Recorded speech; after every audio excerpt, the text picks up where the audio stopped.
حضرت علی رضی اللہ کی شہادت کے بعد کوفے میں ایک گہرا سکوت طاری تھا، جیسے کسی نے زندگی کے قافلے کو روک دیا ہو۔ وہ شخص جو حق اور عدل کا علم بردار تھا، جس نے زندگی بھر نہ ظلم کیا نہ برداشت کیا، وہ اب دنیا میں نہیں رہا تھا۔ لوگوں کی آنکھیں نم تھیں، دل زخمی تھے اور امت میں اضطراب تھا۔ حضرت علی رضی اللہ کے بعد خلافت کا بار حضرت امام حسن رضی اللہ کے کاندھوں پر آ گیا۔ یہ کوئی عام ذمہ داری نہ تھی، یہ خلافت اس نانا کی امت کی تھی جو خاتم النبیین تھے۔ یہ خلافت اس قوم کی تھی جو جنگوں، فتنوں، اختلافات اور بے یقینی کی زد میں تھی، اور حضرت حسن کو صرف خلافت نہیں، امت کو بچانے کا فرض بھی سونپا گیا تھا۔ حضرت امام حسن رضی اللہ ایک ایسے وقت میں امت کے سربراہ بنے جب کوفے کے لوگ جنگوں سے تھک چکے تھے۔ ان کے دلوں میں حضرت علی رضی اللہ کی شہادت کا غم تھا، لیکن عملی طور پر ان کے جذبے ماند پڑ چکے تھے۔ دشمن کی صفوں میں طاقت بڑھ رہی تھی۔ حضرت معاویہ رضی اللہ شام میں طاقتور ہو چکے تھے اور ان کے حامی منظم اور متحد تھے، جبکہ کوفے والے بکھرے ہوئے، مفاد پرست اور کمزور تھے۔ امام حسن رضی اللہ عنہ نے جب خلافت سنبھالی تو ان کے سامنے دو راستے تھے، ایک تلوار اٹھانا اور جنگ کرنا، دوسرا صلح کرنا اور امت کو تقسیم سے بچانا۔ ایک طرف غیرت کا تقاضا تھا اور دوسری طرف رسول اللہ صلی اللہ علیہ وسلم کی امت کا بچاؤ۔ امام حسن رضی اللہ عنہ نے غور کیا، دعا کی اور حالات کا جائزہ لیا۔ وہ جانتے تھے کہ اگر تلوار اٹھائی گئی تو خون بہے گا، مسلمان کے خلاف سفارہ ہوں گے، اور شاید دین کا جو وقار باقی ہے وہ بھی بکھر جائے۔ اسی دوران حضرت معاویہ رضی اللہ عنہ کی طرف سے لشکر تیار ہو چکا تھا۔ امام حسن رضی اللہ عنہ کے بعض ساتھیوں نے جنگ کی تیاری کی، مگر امام نے دل سے محسوس کیا کہ ان کا لشکر وفادار نہیں۔ بعض سردار پیسوں کے لالچ میں آ چکے تھے، حتیٰ کہ امام پر قاتلانہ حملہ بھی ہوا۔ ایک ہی رات میں اپنے ہی خیمے میں زہر دیا گیا اور خنجر سے وار ہوا۔ جسم زخمی ہو گیا، لیکن دل کا زخم اس سے بھی گہرا تھا، امت کا بکھرنا۔ اسی مقام پر امام حسن رضی اللہ عنہ نے ایک فیصلہ کیا جو تاریخ میں آج تک عظمت، فہم اور قربانی کی مثال کے طور پر یاد کیا جاتا ہے۔ انہوں نے حضرت معاویہ رضی اللہ عنہ کے ساتھ صلح کی پیشکش قبول کی، مگر صرف ذاتی امن یا اقتدار کی خاطر نہیں، بلکہ امت کی وحدت اور فتنہ سے بچاؤ کی نیت سے۔ انہوں نے وہ سب سہلیہ جو عام انسان برداشت نہیں کر سکتا، اپنی خلافت چھوڑ دی، الزامات برداشت کیے، دشمنوں کے طعنے سنے، حتیٰ کہ اپنوں کی بے وفائی دیکھی، لیکن امت کو خانہ جنگی سے بچا لیا۔ یہی وہ وقت تھا جب نبی کریم صلی اللہ علیہ وسلم کی وہ حدیث سچ ہو رہی تھی جس میں آپ صلی اللہ علیہ وسلم نے فرمایا تھا کہ میرا یہ بیٹا سردار ہے اور اللہ اس کے ذریعے دو بڑے گروہوں میں صلح کروائے گا۔ امام حسن رضی اللہ عنہ کی وہ راتیں خاموش تھیں، مگر دل کے اندر ایک طوفان برپا تھا۔ وہ دن بھر امت کے حالات پر غور کرتے، اللہ تعالیٰ سے رہنمائی مانگتے اور نبی صلی اللہ علیہ وسلم کی امت کو خون ریزی سے بچانے کا راستہ تلاش کرتے۔ جن لوگوں نے ان کے والد حضرت علی رضی اللہ عنہ کی خلافت کا ساتھ دیا تھا، وہ اب امام حسن رضی اللہ عنہ کو چھوڑ چکے تھے۔ کچھ نے مال و دولت کے عوض وفاداری بدل لی، کچھ خوف زدہ تھے اور کچھ نے دوغلا کردار اپنایا۔ ادھر حضرت معاویہ رضی اللہ عنہ کا لشکر مکمل تیاری میں تھا۔ وہ ایک بڑے لشکر کے ساتھ کوفہ کی طرف پیش قدمی کر رہے تھے۔ ان کے دل میں ایک ہی بات تھی، خلافت ان کے سپرد کی جائے تاکہ امت ایک بار پھر ایک مرکز پر مجتمع ہو جائے۔ امام حسن رضی اللہ عنہ نے جب دیکھا کہ ان کے ساتھیوں میں وہ وفا، وہ ایمان اور وہ قربانی کا جذبہ باقی نہیں رہا جو کامیاب جنگ کے لیے درکار ہوتا ہے، تو انہوں نے سخت مگر نجات دہندہ فیصلہ کیا، صلح۔ لیکن یہ کوئی عام صلح نہ تھی، یہ صلح ایسی تھی جس نے امت کو تقسیم ہونے سے بچایا، جس نے مزید قتل و غارت کو روکا، جس نے نبی صلی اللہ علیہ وسلم کی اس پیش گوئی کو سچ کر دکھایا جس میں فرمایا تھا کہ میرا بیٹا حسن سردار ہے اور اللہ اس کے ذریعے دو بڑے گروہوں کے درمیان صلح فرمائے گا۔ صلح کی شرائط تیار ہوئیں۔ امام حسن رضی اللہ عنہ نے حضرت معاویہ رضی اللہ عنہ کے سامنے چند اہم نکات رکھے۔ پہلا، خلافت حضرت معاویہ رضی اللہ عنہ کو دی جائے گی، لیکن وہ صرف زندگی بھر کے لیے ہوگی۔ ان کے بعد خلافت دوبارہ مسلمانوں کے مشورے سے قائم کی جائے گی۔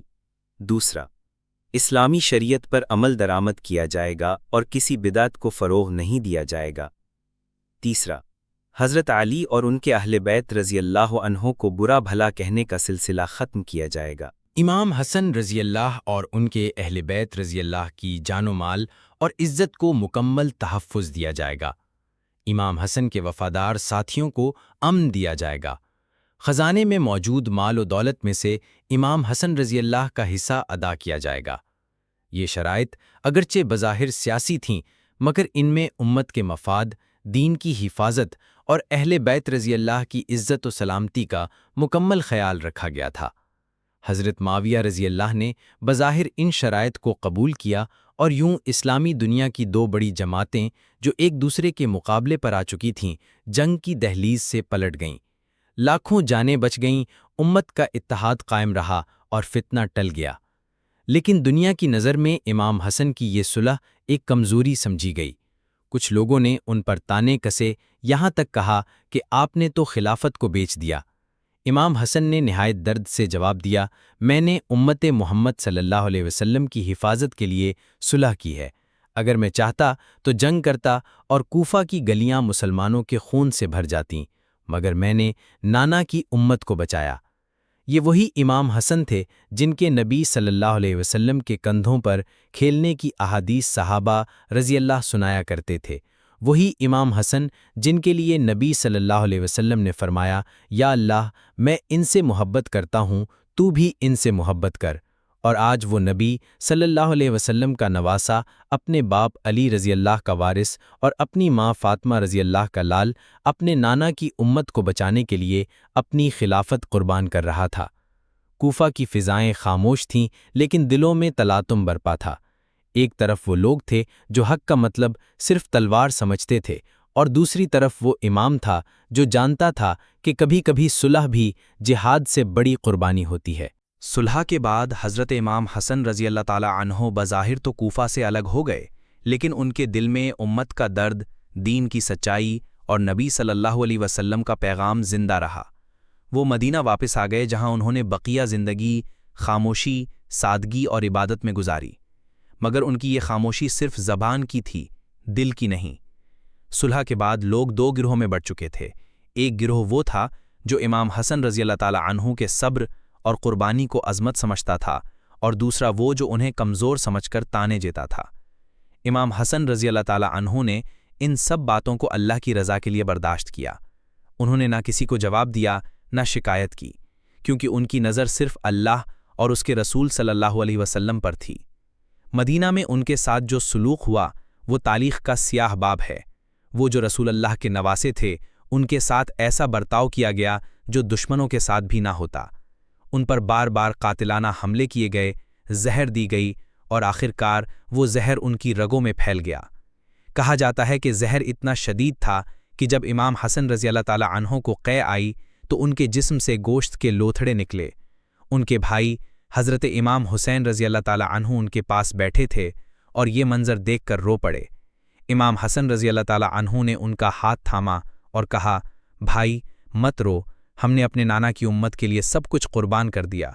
اگر ہم تلوار چلاتے تو شاید امت ہمیشہ کے لیے تقسیم ہو جاتی۔ میں نے صلح کر کے خون بہنے سے روکا۔ حضرت امام حسن رضی اللہ کی شہادت کے وقت ان کے دل میں ایک ہی غم تھا، امت کا بکھر جانا اور دین کا کمزور ہونا۔ انہوں نے وصیت کی کہ انہیں نبی کریم صلی اللہ علیہ وسلم کے پہلو میں دفن کیا جائے، مگر کچھ لوگوں نے اس پر بھی سیاست چمکائی۔